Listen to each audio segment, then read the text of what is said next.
Muy buenos días. Queremos compartir la palabra de Dios en el mismo tema de lo que es las razones, las causas de que Dios tuvo que dar mandamientos específicos para el pueblo.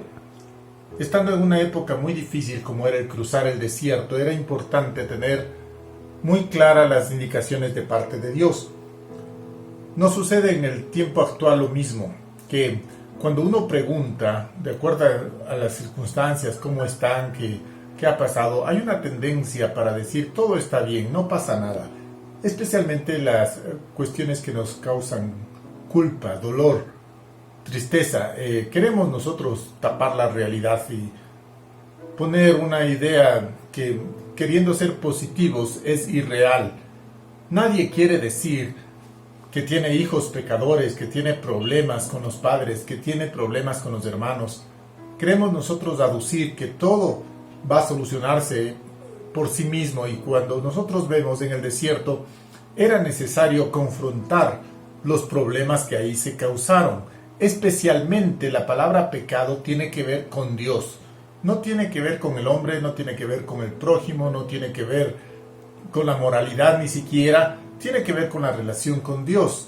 Y los pecados del desierto que yo he podido encontrar aquí en la palabra de Dios son muy similares a los que nosotros podemos decirlo. Nadie quiere decir los pecados de la pandemia, los pecados del aislamiento, pero hay datos de que sí, existen cosas malas que han sucedido. Lastimosamente la naturaleza humana, guiada por el enemigo de Dios, pues lleva a tener ciertos problemas, y uno de los principales que yo encontré es la incredulidad. En el principio, cuando Dios le llamó a Moisés, dice: mira, yo voy a hacer unas manifestaciones de mi poder. Y yo creo que después de la primera y la segunda manifestación de las plagas, ellos creerán y ellos podrán dejarte salir. Fue una, fue dos, fueron 10 terribles plagas. Y Faraón y los egipcios enduraron su corazón. Pero los que salieron, los israelitas, uno pensaría y diría, ellos iban a creer porque ya vieron las plagas y la liberación. Pero lastimosamente al llegar al desierto le dicen a Moisés: ¿para qué nos trajiste acá? ¿A morir en el desierto? ¿A morir del hambre? ¿A morir de la sed? Es decir, que perdieron absolutamente la esperanza de que Dios les iba a cuidar. Cuidado que en este tiempo de pandemia nosotros perdamos la esperanza. Dios es un Dios de milagros. No digo que no está difícil el problema, lo estamos enfocando como conflicto, pero Dios es un Dios de milagros y Él ha de manifestar su gloria en el momento y con las personas que requieren. También nosotros debemos entender que junto a la incredulidad hay una palabra que es una ingratitud con Dios y con el resto. ¿Cómo será que las personas no valoran el esfuerzo o el sacrificio o el costo de las cosas que nosotros estamos haciendo por otros? Y esto me refiero dentro o fuera de la casa, del país, de todo, del empleo. Hay un síntoma de ingratitud, y con Dios cuanto más. Personas que se atreven a decir: bueno, ¿y dónde está Dios cuando se sufre? ¿Dónde está Dios cuando le necesito? ¿Dónde está Dios cuando las personas o los niños mueren o tienen hambre o tienen problemas?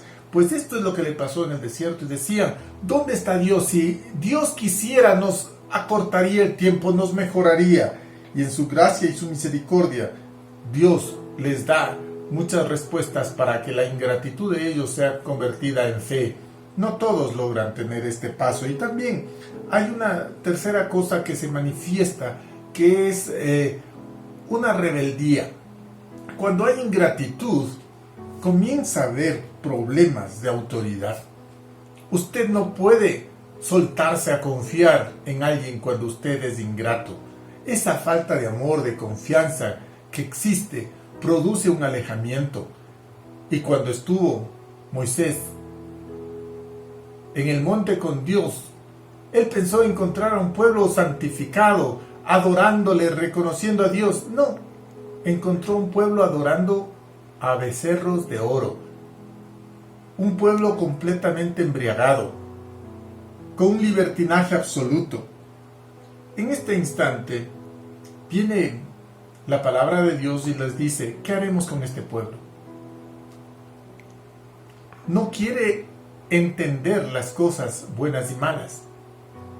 Y llega el momento que, igual que pasó en el diluvio o en el castigo contra Sodoma y Gomorra, iba a destruir a todo el pueblo por la ingratitud, la rebeldía, la incredulidad. No se podía hacer más con este pueblo. Y Moisés dice, no, Señor, deja a este pueblo. Nosotros estamos aquí como personas de intercesión. Cuando usted ve el pecado, es importante que separe a la persona, al pecador del pecado. Dios odia el pecado, pero sí ama al pecador, comenzando por nosotros. Cuando uno está en rebeldía, en ingratitud, cuando uno está con situaciones de falta de fe, que no hemos pensado que Dios nos ayuda, Dios puede bendecirnos y ayudarnos, darnos una oportunidad. Si Dios sería tajante, nos hubiese destruido a todos, pero no es así. En su misericordia, Dios nos ha permitido seguir adelante, y la intercesión de muchas personas. Con los hijos, la primera palabra y la última que uno debe tener es misericordia, porque de otra forma nosotros creamos una generación mucho más rebelde. Hay un capítulo en donde habla sobre la rebeldía de Coré, que necesitó o requirió un castigo para poder poner ejemplo en el resto de las personas. La murmuración y el descontento. Cuando hay rebeldía, cuando hay ingratitud, viene una palabra que es el descontento. Y la persona descontenta y rebelde comienza a murmurar. Y en su corazón comienza a dañarse y comienza a dar el veneno para otras personas. Tenga cuidado de murmurar. Tenga cuidado de estar en este descontento. La hermana de María se atrevió con Aarón a hablar de Moisés. ¿Y qué sucedió? Dios les dio un castigo tremendo. Dios en este momento no está castigando. No es por el castigo lo que nosotros vamos a entender los pecados que tenemos en nuestra vida, pero sí entender que cuando algo está mal en nuestro cuerpo, debemos limpiarnos. Nos hemos cuidado tanto de respirar, de protegernos del ambiente, pues igual de su espíritu cuide las murmuraciones. Castigos. ¿Fueron necesarios los castigos por el pecado? ¿Cómo es que las personas actualmente piensan que si usted le aconseja, si usted le expresa el amor, si usted le da un razonamiento completo, su hijo o su hija no va a ser rebelde, que la juventud va a comprender? Soy algo escéptico y creo tener razones, ejemplos, experiencias. Usted puede dar 1000 buenas razones que la rebeldía está en el corazón del muchacho. Usted puede dar mucho amor, emoción, apoyo, que hay personas que no van a reconocer su trabajo. Y es requerible, es necesario poner una consecuencia que puede ser un castigo. En la Biblia, hablando de la rebeldía de los hijos, es bastante severa. Por eso algunos no quieren publicar este capítulo y creen que la Biblia está equivocada al respecto. Pero dice, si tu hijo, después de haberle castigado, expresado, enseñado, continúa siendo rebelde, llévale donde los ancianos y ellos van a apedrearle. ¿Qué tan drástico era este mandamiento para el desierto? ¿Será posible que una persona requiera morir por rebeldía? Usted seguramente piensa que no, y en el tiempo actual yo tampoco pienso eso.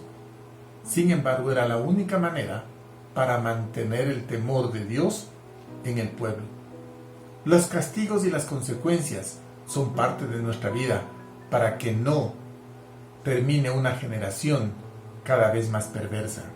¿Se ha dado cuenta que muchas veces a quien más se le consiente, más conflicto trae? Nosotros queremos llegar a un lugar de madurez, de comprensión, pero no en rebeldía ni miedo, pero sí en amor y respeto. Respete a Dios, y por eso dice la Biblia, honrar padre y madre, para que te vaya bien en la vida. No robes, respeta. No adulteres, respeta. No codicies, respeta. ¿Qué hacer con la cantidad de conflictos que tenemos? En primer lugar, reconocerlos. No somos personas buenas, somos personas humanas con problemas, ideas negativas. Y una vez reconocidos, arrepintámonos pidiéndole a Dios su gracia, su misericordia, su perdón. Yo no puedo quitar el pecado ni mío ni suyo, pero Dios sí lo puede hacer. Dios puede limpiarnos, no con castigo, pero con la misericordia de nuestro Señor Jesucristo. Yo le invito a aceptar esa misericordia, reconociendo tal vez esa ingratitud, esa incredulidad, esa rebeldía, esa murmuración, esa falta de respeto a las autoridades, ese descontento que uno tiene para con Dios y contra la vida, contra el resto de cosas, y decir, Señor, tengo confianza que tú me vas a sacar bien. Cuando haya reconocido yo mi actitud, qué bueno acercarse a Jesús y decir, Señor, tú tienes una nueva vida para mí. Yo me contento de haber conocido la palabra de Dios desde muy niño y me ha limpiado mi corazón. Tengo enojos, tengo resentimientos, tengo problemas, pero tengo la gracia de Dios y por eso seguimos adelante. Esperamos que en este tiempo no terminemos con un tiempo de hipocresía, decir todo está bien, sino de madurez, decir tuve un problema y lo he superado. Muchas gracias, tengan un bonito día.